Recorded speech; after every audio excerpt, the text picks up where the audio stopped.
Welcome back to my channel. My name is Jeanette and I am a high vibrational being, and I'm back with a message. I'm really going to be doing, a reading from the book.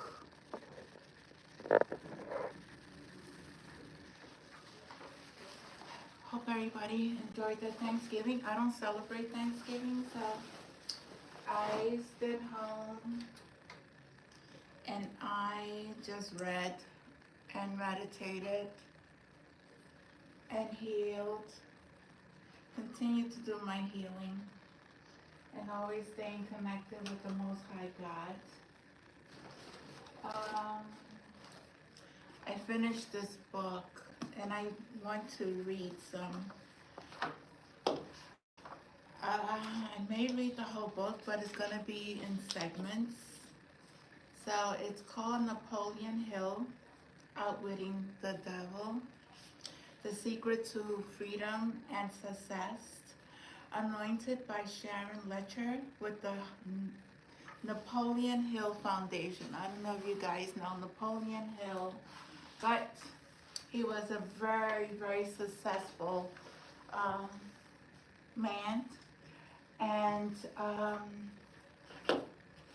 he wrote the book, Grow Rich, what is it? Think Rich, Grow Rich. What was the name of the book? Anyway, it's in here, so I'm going to read you first about this, how he started to. It's a very interesting book, and if you are not ready to hear what this is all about, then this is not the channel. You could just move on over to the next one. But I'm embarrassed and I'm very thankful that Spirit always guiding me to pick up books that I need to be reading.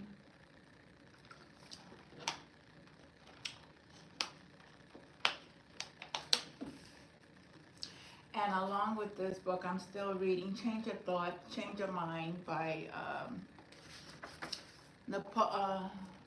Dr. Dwayne Dyer.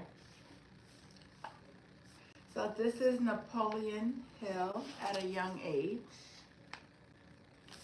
Okay. And it says Note to the Readers by Sharon Letcher. Outwitting the Devil is the most profound book I have ever read. First, I was incredibly honored when Don Green, CEO of Napoleon Hill Foundation, trusted me enough to ask me to become involved in this project. And then I read the manuscript and I couldn't sleep for a week. Written on a manual typewriter in 1938 by the master himself, Napoleon Hill, this manuscript has been locked away and hidden by Hill's family for 72 years. Why? Because they were frightened by the response it would invoke. Hill's courage in revealing the devil's book around each of us every day in our churches, our schools, and our politics threatened the core of society as it was known at the time. When asked why the family had hidden the manuscript, Don Green recites the following inside story. It was the objective of Hill's wife, Annie Lou.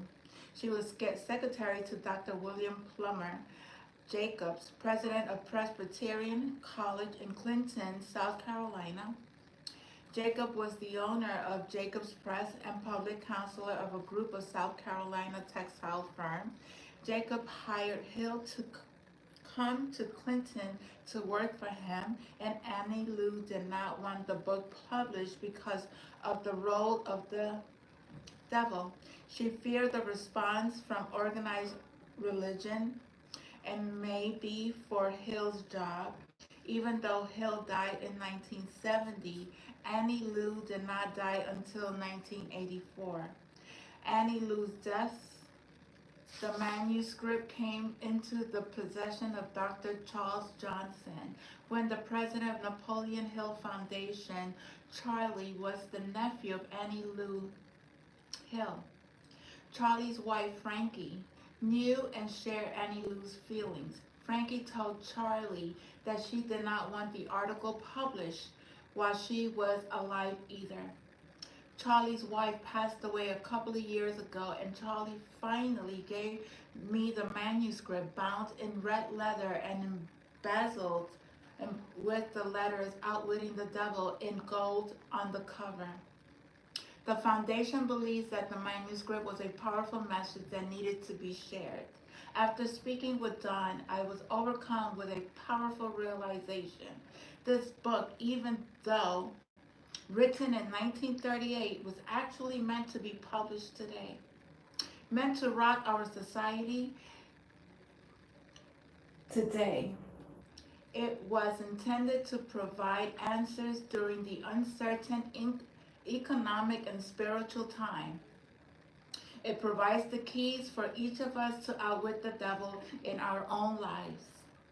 It shows us how to chart a course of success and to add value to the world around us just through the process. This is the book he published, just as Think and Grow Rich. Very powerful book. I love that book. I lost it in my, my storage, but it's very powerful. Very good book. It sold millions of dollars in that book. Helped us recover this and succeed after the Great Depression. Outwitting the Devil was written to help each of us to recover and succeed today. You may ask if Hill believes this conversation when the devil was real. With the devil was real, or was it merely imaginary? The choice is yours. But I asked Don Green about Hill's thoughts in his other writing to see if he could get another look inside Hill's head. Don responds as the following. The use of imaginary conversations was not new to Hill. In 1953, Hill published How to Raise Your Own Salary, which was written as a conversation between Hill and Carnegie Hill. Hill had actually interviewed Carnegie in 1908, and Carnegie died in 1919, well before its publications. This is not the first time Hill used imaginary meetings to convey what he was writing about. Think and Grow Rich, Hill, writing about the Sixth Sense, wrote about his imaginary council meetings with the 9 men whose life works have been the most impressive to Hill. These 9 imaginary council members were Emerson, Paine, Edison, Darwin, Lincoln, Burbank, Napoleon, Ford, and Carnegie. Hill wrote in Think and Grow Rich that during his meeting with these invisible counselors, he found his mind most receptive to ideas, thoughts, and knowledge that reached him during these times with his sixth sense was activated. Outwitting the Devil was by no means his first time to write about religion. In fact, after he published Lost Success in 1928, he received letters of criticism about his stance on schools and religion. In Think and Grow Rich, in the chapter titled The Six Ghosts of Fear, he wrote that fear of death in the majority of cases could be charged to religion fanatisms.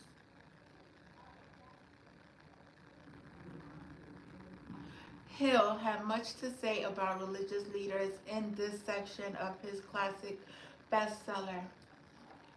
Hill had much to say about religion in his Hill's Golden Rule magazine. He wrote an article and a suggestion to ministers of the gospel in which he admonished church leaders to teach their followers to practice harmony among each other. So the choice is yours. Did Hill actually talk to the devil, or is this a parable created to reach you and touch your heart? Hill's unique style will pull in and move you in ways you'll never thought possible. The words in this book are Hill's own. Since the original manuscript was quite lengthy, I edited it with careful precision to preserve the profound impact of his message. I have kept his original language in place when modern grammar may have dictated adjustments in an effort to highlight certain issues, bring clarity to his words, and show how his prediction may become realities. I have added my thoughts throughout the manuscript in a different type of style. This allows you to choose to read the book either with my comments or without. Please enjoy this powerful book and share it with your friends and family. The power in Hill's words can and will change your life. This book is absolutely amazing. This I was reading it twice. I had to reread this book twice. It spoke volumes. And it spoke volumes about what is happening today and what is happening to our people. Wake up, wake up, wake up. Wake up and stop letting anything outside of you take control of you. You have a mind, use your mind for the good.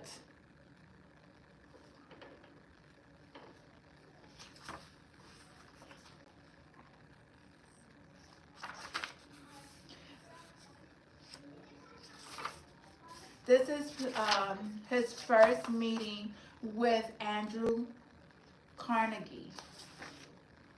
You know Carnegie Hall? That Carnegie. More than a quarter of a century my major purpose has been that of isolating or organizing into a philosophy of achievements the causes of both failure and success with the object of being helpful to others have either the indication nor the opportunity to engage in this form of research. My labor began in 1908 as the result of an interview that I had with the late Andrew Carnegie. I frankly told Mr. Carnegie that I wished to enter law school and that I had conceived the idea of paying my way through school by interviewing successful men and women, finding out how they became their success, and writing stories of my discoveries for magazines. At the end of our first visit, Mr. Carnegie asked whether or not I possessed enough courage to carry out a suggestion he wished to offer me. I replied that the courage was about all I did have, and that I was prepared to do my best to carry out any suggestion he cared to offer. Then he said, "Your idea of writing stories about men and women who are successful is commendable as far as it goes, and I have no intentions of trying to discourage you from carrying out your purpose. But I must tell you that if you wish to be of enduring service, not only to those living, but to posterity as well, you can do so if you will take the time to organize all the causes of failures as well as all those causes of success. There are millions of people in the world who have not the slightest conception of the causes of success and failures. The schools and colleges teach practically everything except principles of individual achievement. They recite young men and women to spend from 4 to 8 years acquiring abstract knowledge, but they do not teach them what to do with this knowledge after they get it. The world is in need of practical, understandable philosophy of achievement. organized from the factual knowledge gained from the experience of men and women in the great university of life. In the entire field of philosophy, I find nothing which even remotely resembles the sort of philosophy which I have in mind. We have few philosophers who are capable of teaching men and women the art of living. It seems to me that here is an opportunity which should challenge an ambitious young man of your type. But ambition alone is not enough for this task which I have suggested. The one who undertakes it must have courage and tenacity. The job will require at least 20 years of continuous effort, during which the one who undertakes it will have to earn his living from some other source, because this sort of research is never profitable at the outset, and generally those who have contributed to civilizations through work of this nature have had to wait 100 years or so after their own funeral to receive recognitions in their labor. Note to the readers. I'm not going to read her. 20 years of labor with no pay and possibility no recognition. How would you respond to this offer? As he discusses below, Hill accepted Carnegie's challenge, and with a letter of introduction from Carnegie, set about interviewing the giants of that time, including Theodore Roosevelt, Thomas Edison, John D. Rockefeller, Henry Ford, Alexander Graham Bell, King Gillette, founder of Gillette Safety Razor Company, and many others. His effort ultimately culminated in the publications of several books, including the 8-volume Law of Success and Think and Grow Rich, after more than 25 years of research. Think and Grow Rich is widely recognized as the semi-work of self-development, introducing essentially the principles that continue to serve as the foundation for the teachings of the personal development gurus of today. As reflected in Hill's own description, the process of developing the publishing Think and Grow Rich was itself a study in the principles he received. It may be telling that the manuscript of Outwitting the Devil was written the year after Think and Grow Rich was published, since his work may reveal frustrations and revelations of Hill's other self, and how he conquered his frustration and succeeded in using the very principle he described in Think and Grow Rich. Outwitting the Devil will reveal his spiritual awakening and how each of us can learn from his encounter with the devil. If you undertake this job, you should interview not only the few who have succeeded, but the many who have failed. You should carefully analyze many thousands of people who have been classed as failures. And I mean by the term failures, men and women who come to the closing chapter of life disappointed because they did not obtain the goal which they had set their hearts upon achieving. As inconsistent as it may seem, you will learn more about how to succeed from the failures than you will from the so-called successes. They will teach you what not to do. Along towards the end of your labor, if you carry through successfully, you will make a discovery which may be a great surprise to you. You will discover that the cause of success is not something separate and apart from the man. That is a force so intangible in nature that the majority of men never recognize it, a force which might be properly called the other self. Now, noteworthy is the fact that this other self seldom exerts its influence or makes itself known, excepting at times of unusual urgency, when men are forced through adversity and temporary defeat to change their habit and to think their way out of difficulty. My experience has taught me that a man is never quite so near success as when that which he calls failure has overtaken him. For it is on occasions of this sort that he is forced to think. If he thinks accurately and with persistence, he discovers that the so-called failure usually is nothing more than a signal to rearm himself with a new plan or purpose. Most real failures are due to limitations which men set up in their own minds. If they had the courage to go one step further, they will discover this error.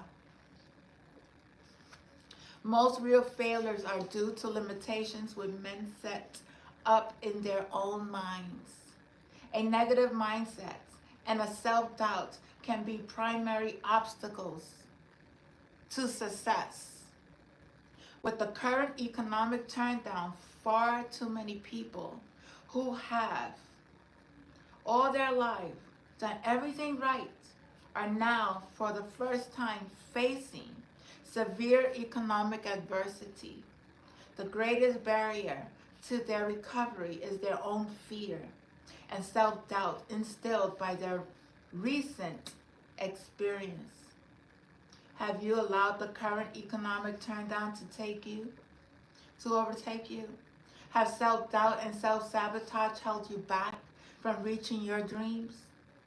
Hill told the story of R.U. Derby, a gold prospector, frustrated when a rich vein of gold apparently ran out.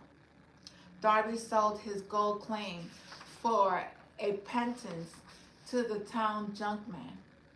The junkman brought in the right expert advisors and found that Darby would have rediscovered the vein had he moved his digging by a mere 3 feet. Had Darby persevered, he would have made his fortune, but he gave up and abandoned his dreams when he was only 3 feet from gold. Rather than being crushed by his error, Darby learned from his experience and went on to build an insurance empire. Will you abandon your quest just before reaching great success? When you are only 3 feet from gold? Can you read how many of today's icons persevered through difficult situations in the book, The 3 Feet from Gold?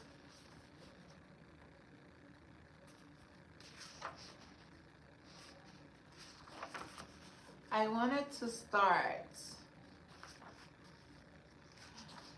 If you want, you can read the beginning of the book. But I wanted to start the interview with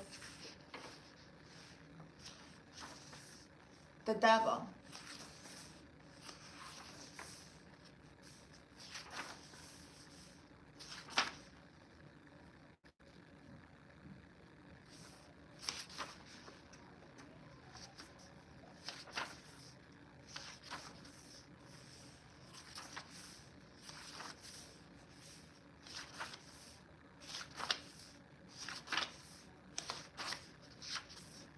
It's on chapter 3.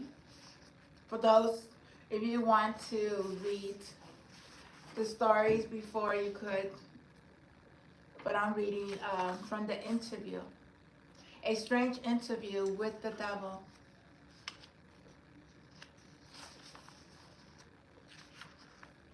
While you are reading the interview with the devil, you will recognize from the brief description I have given you of the history of my life what a desperate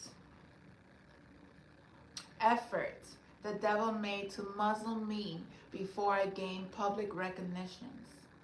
You will understand also after reading the interview with the devil why the interview had to be preceded by this personal history of my background.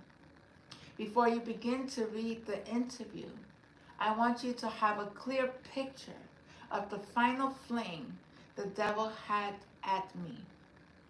And be it remembered with profit that it was the final flame which gave mercy a chance to turn and twist the devil's tail until he squealed out his confession. The devil's undoing began with the Depression in 1929. Through that fortune turned of the wheel of life, I lost my 600-acre estate in the Catskills Mountain. My income was entirely cut off. The Harriman National Bank, in which all of my funds were deposited, folded up and was wiped out. Before I realized what was happening, I found myself caught up in the spiritual and economic hurricane which evolved into a worldwide catastrophe of such a force that no individual or group of individuals could withstand it. While watching for the storm to cease and the stampede of human fear to stop, I moved to Washington, D.C., the city from which I made my start after my first meeting with Andrew Carnegie, nearly a quarter of a century previously. There seemed nothing for me to do except sit down and wait. All I had was time. After 3 years of waiting without tangible results, my restless soul began to push me back into service. There was little opportunity for me to teach philosophy of success when the world around me was in the midst of abject failure, and men's minds were filled with the fear of poverty. This thought came to me one evening while I was sitting in my automobile in front of Lincoln Memorial on the Potomac River within the shadow of the Capitol. When it came another thought. With it came another thought. The world had staged an unprecedented depression over which no human being can control. With that depression had come to me an opportunity to test the philosophy of self-determination, to the organization of which I had devoted the better portion of my life. Once more, I had the opportunity to learn whether my philosophy was practical or mere theory. I realized too the opportunity had come to test a claim I had made hundreds of times, that every adversity brings with it the seed of an equivalent advantage.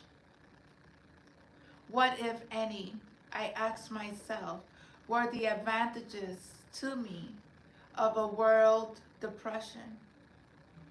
When I began to look for the directions in which I might move to test my philosophy, I made the most shocking discovery of my life. I discovered that through my strange power, which I did not understand, I had lost my courage. My initiative had been demoralized. My enthusiasm had been weakened. Worst of all, I was solely ashamed to acknowledge that I was the author of a philosophy of self-determination, because deep down in my heart, I knew, or thought I knew, that I could not make my philosophy pull me out of the hole of despair in which I found myself. I was fluttered in a state of mental bewilderment. The devil must have been dancing a jig of rejoicing. At last he had the author of the world's first philosophy of individual achievement pinned under his thumb and paralyzed with indecisions.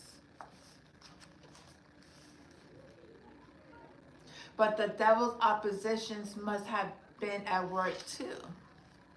As I sat there in front of Lincoln Memorial reviewing in retrospect the circumstances which had so many times previously lifted me to great heights of achievement, only to let me drop the equal depth of despair, a happy thought was handed over to me in a form of a definite plan of action by which I believed I could throw off the hypnotic feeling of indifference with which I had been bound.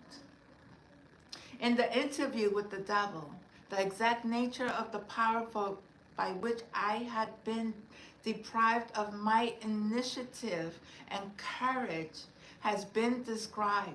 It is the same power with which millions of others were bound during the Great Depression. It is the chief weapon with which the devil ensnares and controls human beings. The sum of substance of his thoughts which came to me was this: despite the fact that I had learned from Andrew Carnegie and more than 5,000 others of equal business and professional achievement, the noteworthy achievement in all walks of life comes through the application of the mastermind, the harmonious coordination of two or more minds working to a definite end. I had failed to make such an alliance for the purpose of carrying out my plan to take the philosophy of individual achievement to the world. Despite the fact I had understood the power of the mastermind, I had neglected to appropriate and use this power. I had been laboring as a lone wolf instead of aligning myself with others and superior minds. The interview with the devil may have occurred as Hill sat in front of the Lincoln Memorial. Was it real? It was real to Hill and created the framework for how he lived his life and shared his revelations with us, his students. To recite Hill's earlier words, he had discovered that every leader of the past whose record I have examined was beset by difficulty and met with temporary defeat before arriving. Hill also describes in his works how these great leaders surrounded themselves with masterminds. They conquered inner struggles with adversity and then used the power of the mastermind to propel their success.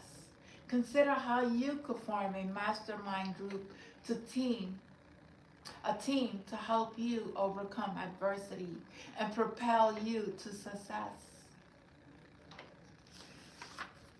Let us now briefly analyze the strange interview you are about to begin.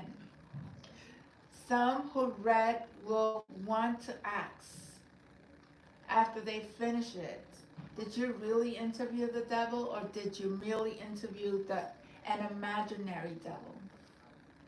Some may wish the answer to this question. Some may wish the answer to this question before they begin the interview. I will answer in the only truthful way I could answer. by saying that the devil I interviewed had been real, just as he claimed to be, or he may have been the creation of my own imagination. Whichever he was, well, they don't want me to speak.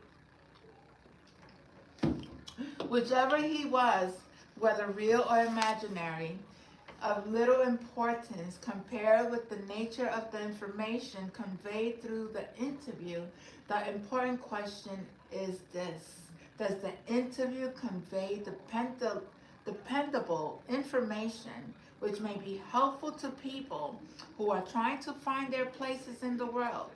If it conveys that sort of information, no matter whether it is conveyed in the form of fact or fiction, that it's worthy of serious analysis through careful reading. I am not concerned in the least as to the real source of the information or as to the real nature of the devil whose astounding story you're about to read.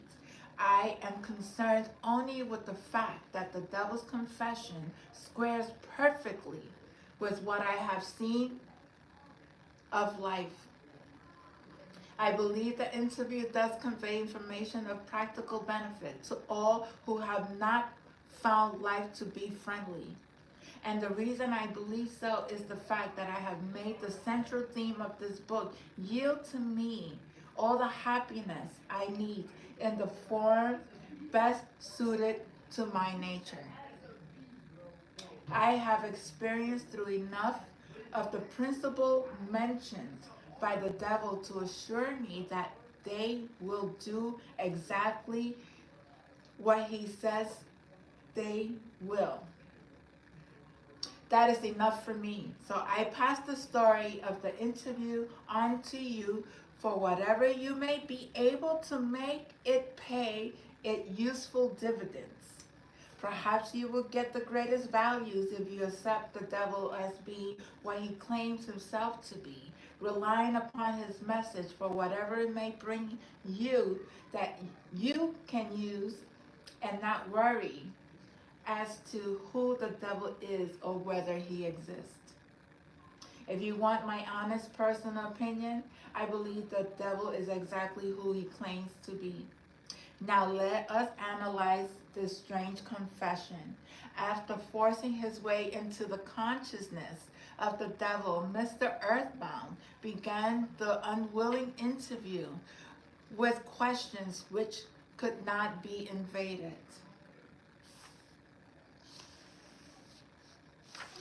Hill, Mr. Earthbound, interrogates the devil in an almost courtroom atmosphere.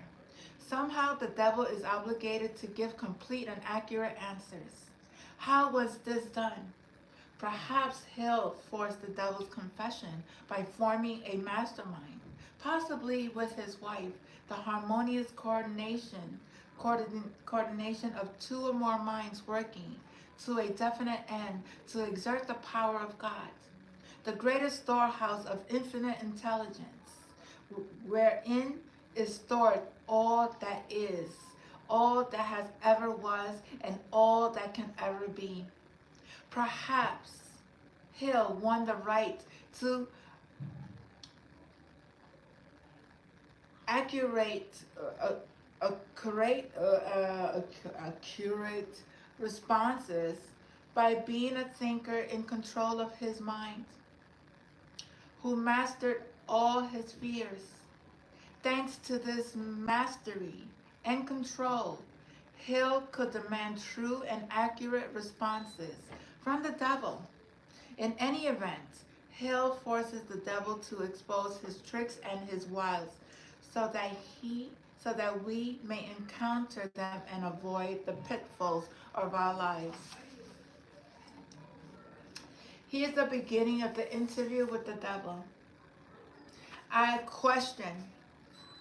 I have uncovered the secret code by which I can pick up your thoughts. I have come to ask you some plain questions. I demand that you give me direct and truthful answers. Are you ready for the interview, Mr. Devil? Answer, yes, I am ready, but you must address me with more respect. During this interview, you will address me as Your Majesty. Question, by what right do you demand such royal respect? Answer, you should know that I control 98% of people of your world. Do you think that entitles me to rate as royalty? Have you proof of your claim? Answer, yes, plenty of it. Question, what does your proof consist? Answer, of many things. If you want answers, you will address me as Your Majesty. Some things you will understand, some you will not. In order that you may get my viewpoint, I shall describe myself and correct the false notions people have of me and my place of about. Question. That is a fine idea, Your Majesty. Start by telling me where you live. Then describe your physical appearance. My physical appearance? Why, my dear Mr. Earthbound, I have no physical appearance, no physical body. I will be handicapped by such an encumbrance as those in which you earthbound creatures live. I consist of negative energy, and I live in the minds of people who fear me.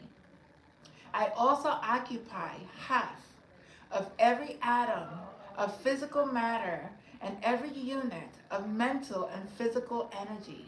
Perhaps you will better understand my nature if I tell you that I am a negative portion of the atom. Oh, question. I see. What are you preparing to claim? Why are you laying the foundation to say that if you were not for, if it were not for you, there would be no world, no stars, no electrons, no atoms, no human beings, nothing. Is that correct? Answer, true, absolutely true. Well, if, question, well, if you only occupy half of energy and matter, who occupies the other half? Answer, the other half is occupied by my opposition. Opposition? Question, what do you mean? The opposition is what you earthbound call God. Question, so you have the universe divided up with God? Is that your claim? Answer, not my claim, but the actual fact. Before this interview is finished, you will understand why my claim is true. You will also understand that why it has to be true. Or there could be no world such as yours, no earthbound creatures such as you. I am no beast with a forked tongue and a spiked tail. Question, but you do control the minds of 98 out of 100 people. You said so yourself. You said so yourself. Who causes all the misery in this 98% devil-controlled world if you do not? Answer, I have not said that I do not cause all the misery of the world. On the other hand, I boast of it. It is my business to represent the negative side of everything, including the thoughts of earthbound people. How else could I control people? My oppositions control positive thoughts. I control negative thoughts. Question, how do you gain control of the minds of people? Answer, oh, that is easy. I merely move in the occupy the unused space of the human brain. I sow the seeds of negative thoughts in the minds of people so I can occupy and control the space. Question. You must have many tricks and devices that which you gain and hold control of the human mind. To be sure, I employ tricks and devices to control human thoughts. My devices are clever ones too. Question. Go ahead and describe your clever tricks, Your Majesty. Answer. One of my cleverest devices for mind control is fear. I plant the seeds of fear in the minds of people. And as these seeds germinate and grow through use, I control the space they occupy. The 6 most effective fears are the fear of poverty, criticism, ill health, loss of love, old age, and death. Be careful with your thoughts. Be careful how you're thinking. Take control of your mind, people. Says the devil, one of my cleverest devices of mind control is fear. The fear of poverty, criticism, ill health, loss of love, old age, and death. Which of these 6 fears serves you the most, Your Majesty? The first and the last, poverty and death. At one time or another, life, I tighten my grip on all people. Through one or both of these, I plant these fears in their minds of people so definitely that they believe them to be their own creation. I accomplish this by making people believe I'm standing just beyond the entrance gate of the next life, waiting to claim them after death for eternal punishment. Of course, I cannot punish anyone, except in that person's own mind, through some form of fear, but fear of the thing which does not exist is just as useful to me as fear of what does exist. All forms of fears extend the space I occupy in human minds. Take control of your minds, people. Take control and power of your mind. Stop giving your power away. Know who you are. Your Majesty, question. Will you explain how you gain this control over human beings? Answer. The story is too long to be told in a few words. It began over 1,000,000 years ago when the first man began to think. Up to that time, I had control over all mankind. But enemies of mine discovered the power of positive thoughts, placed it in the minds of men, and then began to battle on my part to remain in control. So far, I have done quite well by myself, having lost only 2% of the people to the opposition. Question.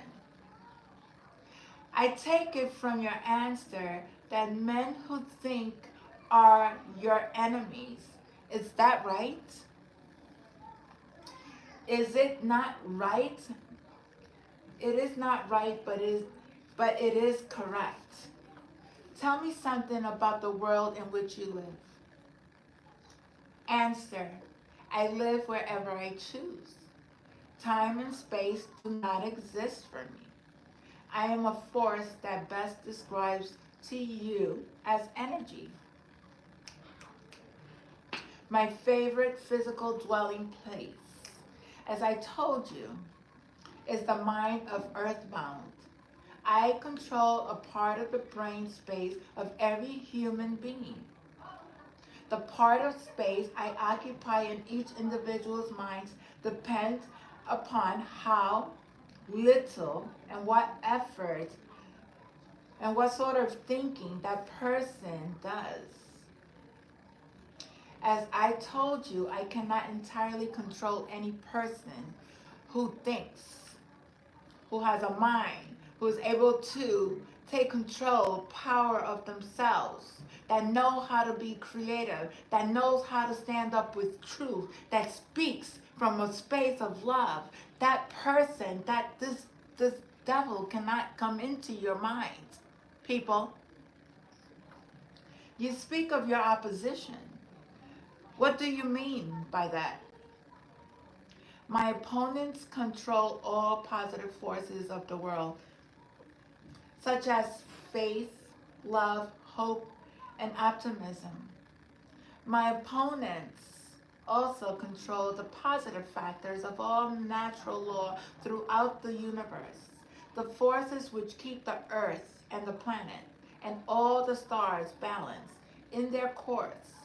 But those forces are meek in comparison with those who operate in the human mind under my control. You see, I don't seek to control stars and planets. I prefer the control of human minds. Question: where did you acquire your power, and by what means you add to it? Answer: I add to my power by appropriating the mind power of the earthbound as they come through the gate at the time of death. 98 out of every 100 who come back to the plane from the earth plane are taken over by me, and their mind power is added to my being. I get all who come over with any form of fear. You see, I am constantly at work, preparing the minds of people before death, so I can appropriate them when they come back to the plane. Question: will you tell me how you go about your job by preparing human minds so you can control them? I have countless ways of gaining control of human minds while they are still on the earth's plane. My greatest weapon is poverty. I deliberately discourage people from accumulating material wealth because poverty discourages men from thinking and makes them easy prey for me. My next best friend is ill health. An unhappy body discourages thinking. Then I countless thousands of workers on earth who aid me in gaining control of human minds. I have these agents placed in every calling. They represent every race and creed and every religion. Who are these greatest enemies on earth, Your Majesty? Answer: all who inspire to think and act on their own initiative are my enemies. Such men as Socrates, Confucius, Voltaire, Emerson, Thomas Paine, and Abraham Lincoln. And you are doing me any good either. Is it true? Question: is it true that you use men who have great wealth? Answer: I have already told you, poverty is always my friend because it discourages independence of thought and encourages fears in the mind of men. Some wealthy men serve my cause while others do me great damage, depending upon how the wealth is used. The great Rockefeller fortune, for example, is one of my worst enemies. Question: that is interesting, Your Majesty. Will you tell me why you fear the Rockefeller fortune more than others? Remember, this was in 1930 something, this book was written, okay? The Rockefeller money is being used to isolate and conquer diseases of the physical body. This is the answer of the devil. In all parts of the world, disease has always been one of my most effective weapons. The fear of ill health is second, only to the fear of poverty.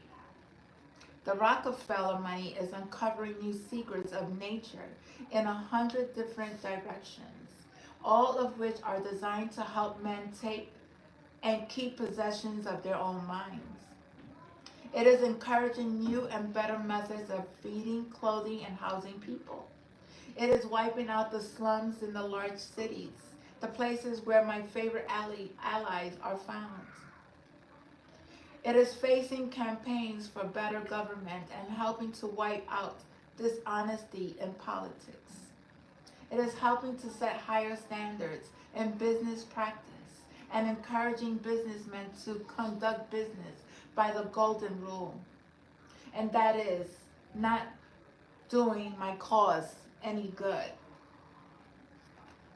Question: what about these boys and girls who said to be on the road to hell? Are you in control of them? Answer: well, I can answer that question only with yes and no. I have corrupted the minds of the young by teaching them to drink and smoke, but they have baffled through their tendencies to think for themselves. This is the writer's thoughts. Hill ranges back and forth across the devil's fields of battle. His earlier point of Rockefeller's philanthropy is followed by an explanation of why young people are on the road to hell. I believe the author is challenging us to hold several ideas in mind at once as he lets the devil do his dirty work with the hope of confusing us. Look for examples throughout the book. You will find them. Question: you say you have corrupted the minds of young people with liquor and cigarettes? I understand how liquor might destroy the power of independent thought, but I do not see what cigarettes have to do with helping your cause. Answer: you may not use it, but cigarettes break down the power of persistence. They destroy the power of endurance. They destroy the ability to concentrate. They deaden and undermine the imaginative faculty and help in other ways to keep people from using their minds most effectively. Once again, this is the answer to the question of how cigarettes and liquor corrupts the youth and corrupts people. You may not know it, but cigarettes break down the power of persistence. They destroy the power of endurance. They destroy the ability to concentrate. They deaden and undermine the imaginative faculty and help in other ways to keep people from using their mind most effectively. Do you know I have millions of people, young and old, of both sexes, who smoke 2 packs of cigarettes a day? That means I have millions of people who are gradually destroying their power of resistance. One day I shall add to their habit of cigarette smoking one day I shall add to their habit of cigarette smoking other thought-destroying habits until I shall have gained control of their minds. Habits come in pairs, triplets, and quadruplets. Any habit which weakens one's willpower invites a flock of its relatives to move in and take possession of the mind. The cigarette habit not only lowers the power of resistance and discourages persistence, but it invites looseness in other human relationships. Question. I thought that cigarettes were tools of destruction, Your Majesty, but your explanation throws a different light on the subject. How many converts to the habit do you now claim? Answer. I am proud of my record. Millions are now victims, and the number is increasingly daily. Soon I shall have most of the world indulging in the habit. In thousands of families, I have followers of the habit, including every member of the family. Every young boys and girls are beginning to take up the habit. They are learning how to smoke by observing their parents and their older brothers and sisters. Question. Which do you consider to be greater tool for gaining control of human minds, cigarettes or liquor? Without hesitation, I would say cigarettes.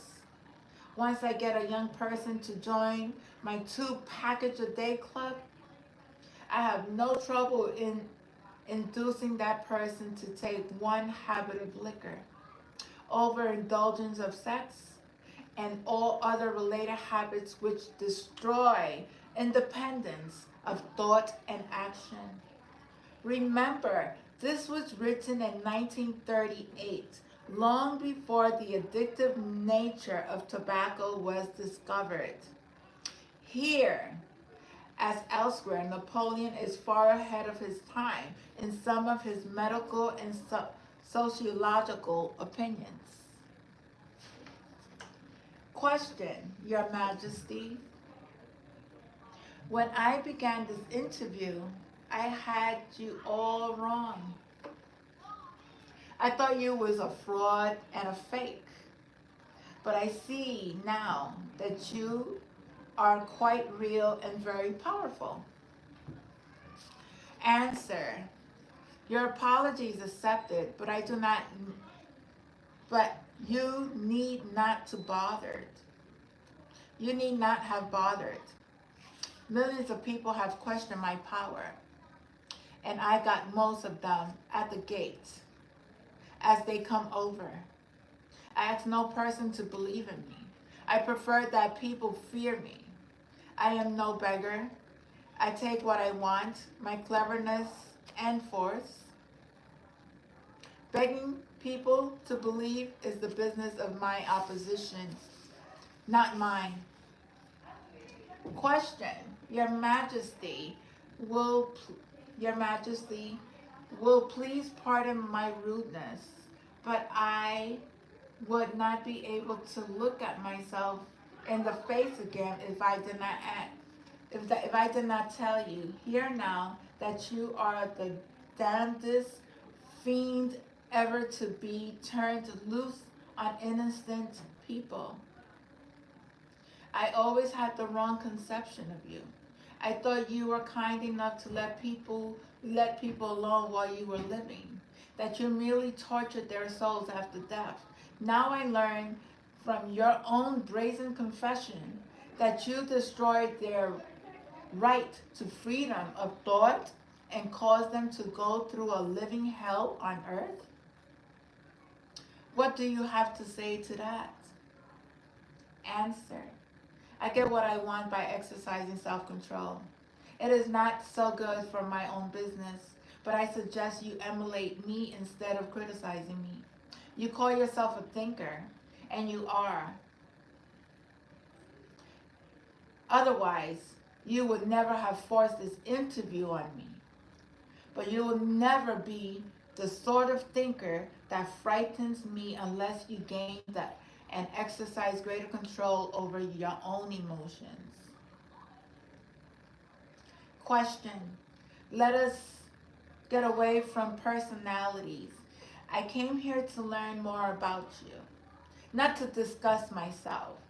Please go ahead and tell me of the many tricks you have devised for gaining control of the human mind? What is your most powerful weapon just now? Answer. That is a difficult question to answer. I have so many devices for entering human minds and controlling them that it is difficult to say which are the most powerful. Right at the moment, I am trying to bring about another world WAR. My friends here in Washington are helping me to involve America in the WAR. If I can start the world, if I can start the world to KILL, killing of a wholesale basis, on a wholesale basis, I shall be able to put into operation my favorite device to bring about the world WAR in 1914. I used it to bring about the economic depression in 1929. And if my oppositions had not double-crossed me, I would now be in possession of every man, woman, and child in the world. Can you see for yourself how near I came to world domination, the thing that I have been struggling to attain for thousands of years? Crazy. Here the devil claims to be working with both sides to instigate WAR, based on his sowing the seeds of fear throughout the world. This is the essence of what has come to be known in our time as terrorism and the response to it.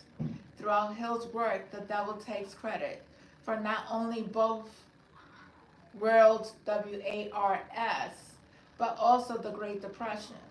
It is easy to add the current economic collapse to his list of credits. Both WAR and economic collapse breed fear in people's minds and are certainly the work of the devil. Question. I see your point. Who wouldn't? You are a very ingenious manipulator of the minds of people. Is your devilish business carried on only through people of high position and great influence? Answer. Oh no, I use the minds of people in all walks of life. As a matter of fact, I prefer the type of person who makes no pretense of thinking. I can manipulate that sort of person without difficulty. I can control 98% of the people of the world if all people were skilled in thinking for themselves. I could not control 98% of the people of the world if all people were skilled in thinking for themselves. Question. Am I interested in the welfare of those whom you claim to control? Question. I am interested in the welfare of those whom you claim to control. Therefore, I wish you tell me all of the tricks by which you enter and control their minds. I want a complete confession from you. So begin with your cleverest trick. Answer. This is suicide. You're forcing me, but I am helpless. So settle down and I will place in your hands the weapon by which millions of fellow earthbounds will defend themselves against me. Chapter 4. Tell me first about the most clever tricks, the one you use to ensnare the greatest number of people. Answer. If you force me to give you away the secret, it will mean my loss of millions of people now living and still greater numbers of millions as yet unborn. I beg of you, permit me to pass this one question unanswered. Question. So His Majesty, the devil, fears a mere humble earthbound creature. Is that right? Answer. It is not right, but is it true? You have no right to rob me of my necessary tool of trade. For millions of years, I have dominated earthbound creatures through fear and ignorance. Now you come along and you would destroy my use of this weapon by forcing me to tell how I use them? Do you not realize that you will break my grip on every person who heeds this confession you are forcing from me? Have you no mercy? Have you no sense of humor? Have you no sportsmanship? Question. Stop stalling and start confessing. Who are you to ask mercy of one whom you would destroy if you could? Who are you to talk of sportsmanship and sense of humor? You who by your own confession has set up a living hell on earth, where you punish innocent people through their fears and ignorance. As for minding my own business, that is just what I'm doing when I force you to tell how you control people through their minds. My business, if it can be called a business, is helping to unlock the doors of the self-made prisons in which men and women are confined because of the fears you have planted in their minds.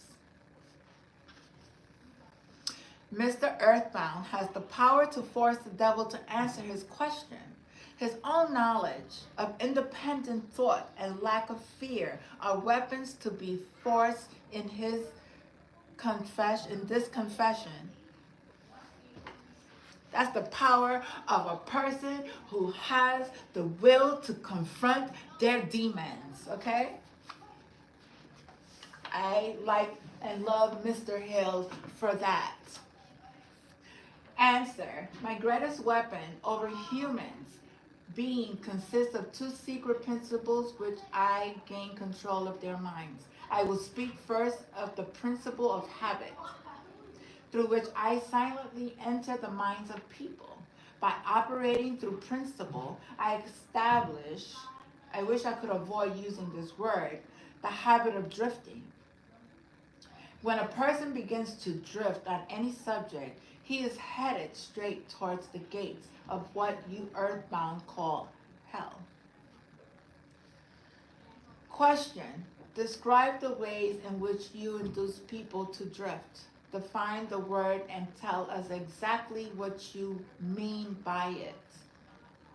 Answer. I can best define the word drift by saying that people who think of themselves never drift, while those who do little or no thinking for themselves are drifters.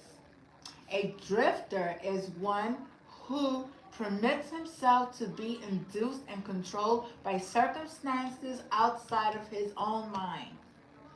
He would rather let me occupy his mind and do his thinking than go to the trouble of thinking for himself. A drifter is one who accepts whatever life throws in his way without making a protest or putting up a fight.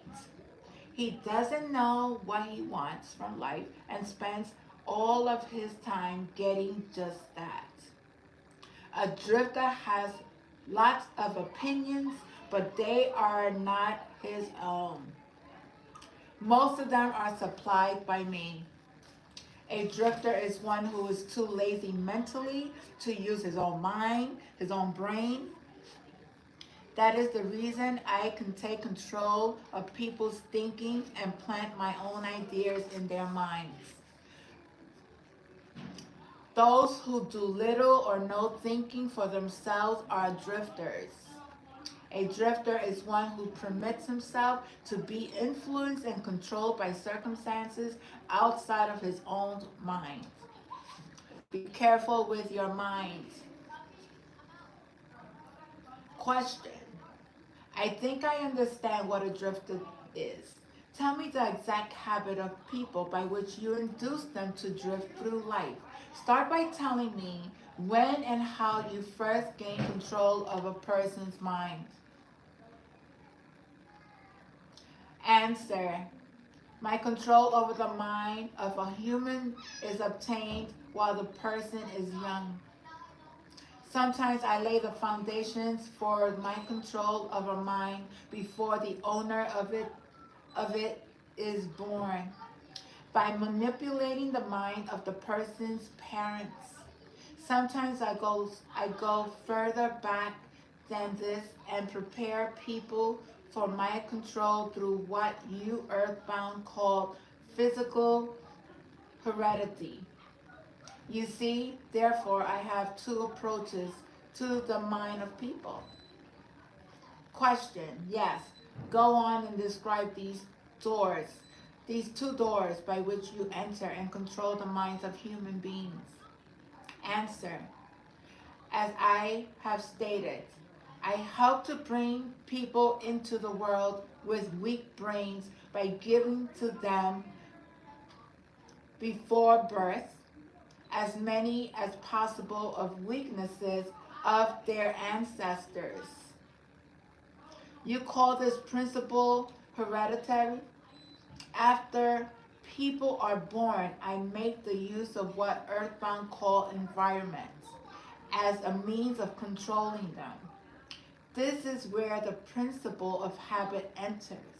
The mind is nothing more than the sum total of one's habits.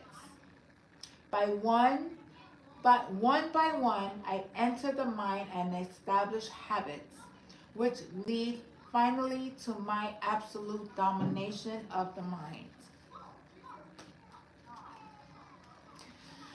Question, tell me of the most common habits by which you control the minds of people.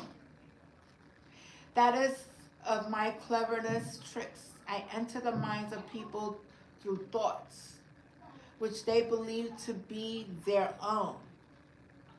The most useful to me are fear, superstition, avarice, greed, lust, revenge, anger, vanity, and plain laziness.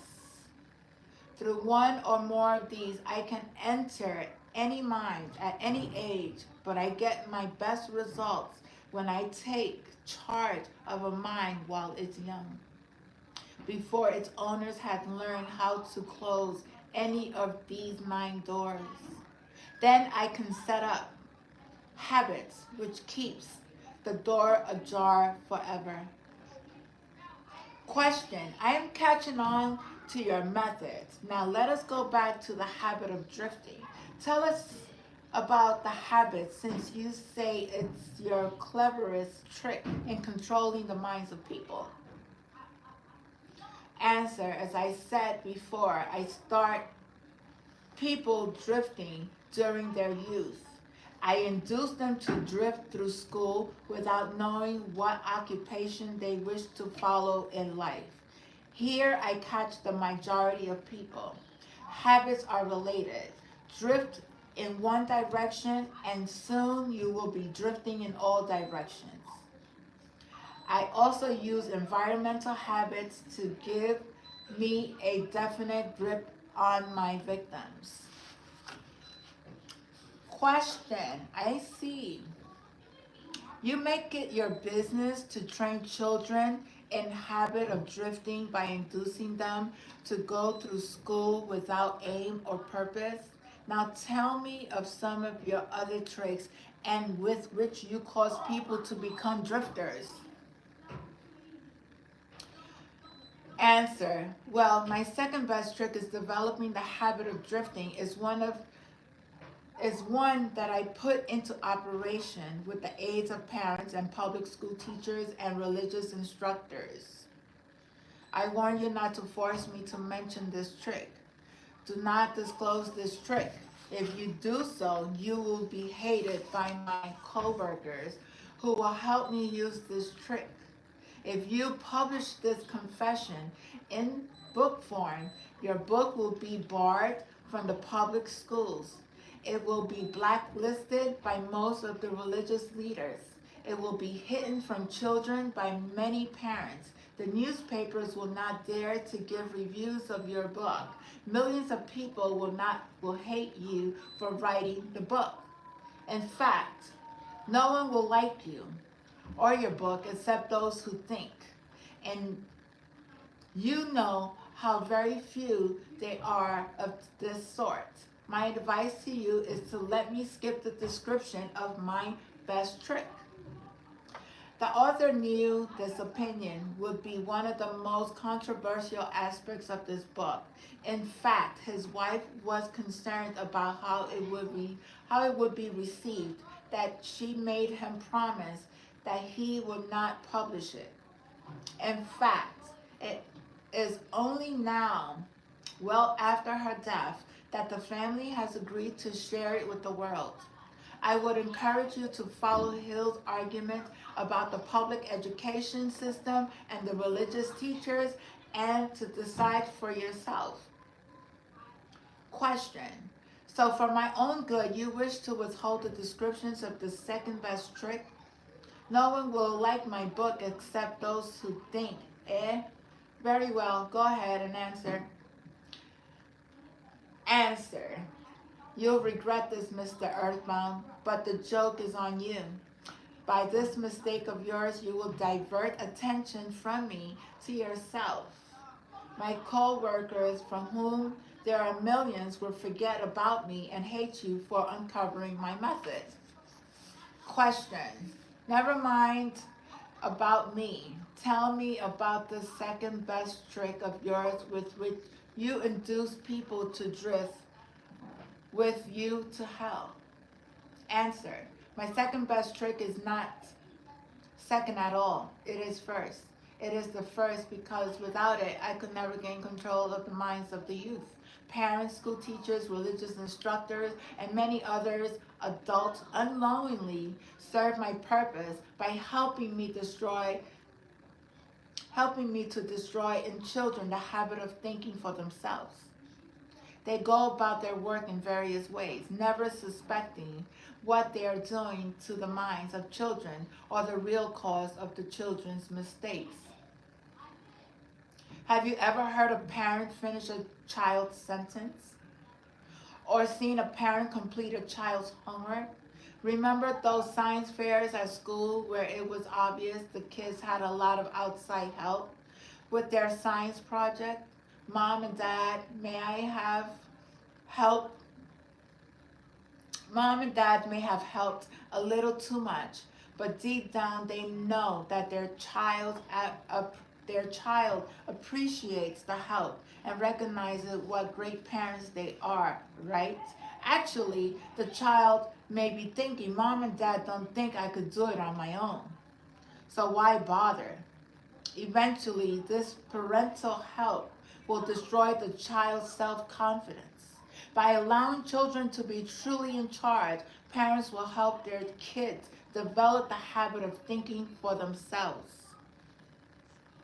Question. I can hardly believe you, Your Majesty. I have always believed that children's best friends were those closest to them, their parents, their school teachers, and their religion instructors. Where would children go for dependable guidance, if not those who have charge of them? Answer. That is where my cleverness comes in. There is the exact explanation of how I control 98% of the people of the world. I take control of people during their youth before they come into possession of their own minds by using those who are in charge of them. I especially need the help of those who give children their religious instructions, because it is here that I break down independent thought and start people on the habit of drifting by confusing their minds with unprovable ideas concerning a world in which they know nothing. It is here also that I plant the minds of children, the greatest of all fears, the fears of hell. Question. I understand that it is easy for you to frighten children with threats of hell, but how do you continue to make them fear you and the hell after they grow up and learn to think for themselves? Answer: children grow up, but they do not always learn to think for themselves. Once I capture the mind of a child through a fear, I weaken the child's ability to reason and to think for himself. And that weakens goes with the child all through life. That is so sad. How this demonic energy has taken control of humans from even before they were born, through their parents. We have to be very mindful as parents what we are showing our children. We need to change the world. We need to change our thoughts. We need to take control. We need to take our power back and stop giving this control over to any entity, to anybody outside of yourself, because it's not helping you. It's not serving you. It's not serving the children. We need to take control back of our power so we could build a beautiful world of love, of peace. Not of this negative energy that has polluted, that has caused so much death in this world unnecessarily. We have to take our power back so we can have better school systems for our children, better ways of spiritually giving knowledge to our children of who is the creator. We have to take our power back and not give it to this demonic entity that has taken over many souls. And those who don't believe, who have no faith in themselves.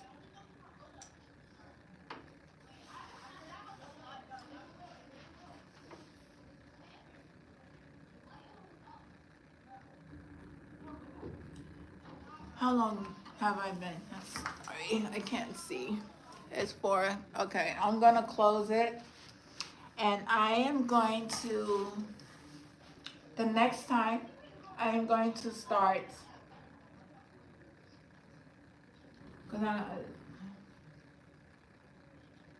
don't have time. This library is going to close, so the book is getting interesting. There are a lot of secrets being revealed.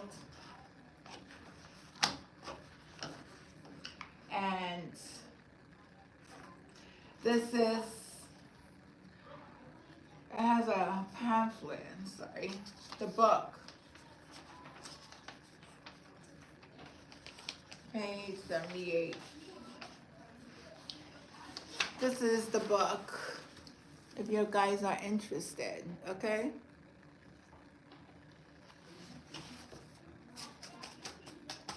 Very powerful tool. Stop giving your control over to people. Stand up for yourself. Stop letting these demonic forces think that they have a right over your mind. Wake up, people. Wake up. Wake up. Wake up. Look at what's really happening. Okay? This man saw it from long time ago, what was happening. He wrote about it. Enslaving the children.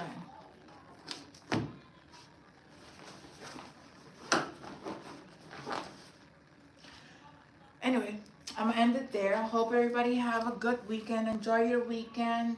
Today's Saturday, right? Don't even know. But there's pink clouds in the sky. There is beauty, there is love all around. Wake up and see the beauty that God has created. You are a beautiful being of love. Stop giving your power over to people, to systems that doesn't serve you. There needs to be a better way of educating our children This is not the way.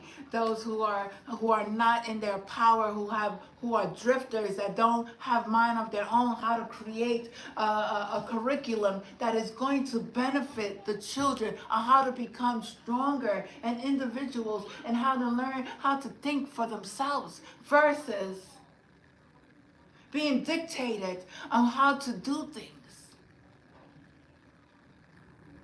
They're the smart ones. Listen to the children.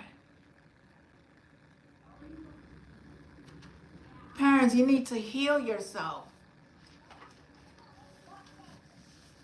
I love you all. Have a blessed day. Namaste. Bye.